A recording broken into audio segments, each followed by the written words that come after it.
আসসালামু আলাইকুম বন্ধুরা, কেমন আছেন? আশা করি ভালো আছেন। তো আবারও কয়েক মাস গ্যাপ দেওয়ার পরে আবারও নতুন করে ইনকিউবেটরে ডিম বসাচ্ছি, কোয়েল পাখির ডিম। আপনারা দেখতে পারেন কিভাবে কোয়েল পাখির ডিম ট্রেতে বসানো হয় এবং তারপর মেশিনে দেওয়া হয়, কিভাবে দেখেন। তো দেখতে থাকুন, আমি ধীরে স্থিরে একটা একটা করে ঢুকাচ্ছি। এখানে একটা ফ্রাইও বলতে পারেন, আর আমাদের তো করতে অভ্যাস হয়ে গেছে। তো ছোটো ডিমগুলা ছোটো ট্রের মাঝে ছিদ্রের মাঝে দিতে হবে, বড়গুলা বড়টার মাঝে দিতে হবে এরকমভাবে।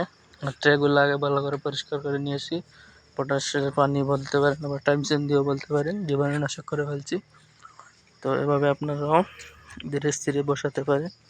এগুলার ডিমের গুলো খুব হালকা হওয়ার কারণে এগুলা বেশিরভাগ ডিম ভেঙে যায় বসাতে গেলে। তো আমাদের অভ্যাস হয়ে গেছে, এই জন্য আর এই সমস্যাটা হয় না। আপনারাও আস্তে ধীরে এভাবে বসাতে পারেন।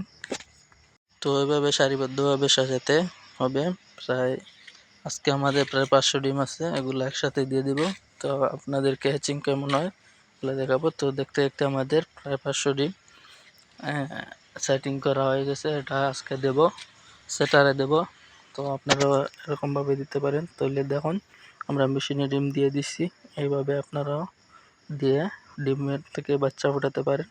তো এখানে থাকবে আমাদের প্রায় 14 দিন, আর পরে 3 দিন থাকবে আমাদের হ্যাচিংয়ে। তাহলে ভালো থাকেন, ধন্যবাদ সব বন্ধুরা।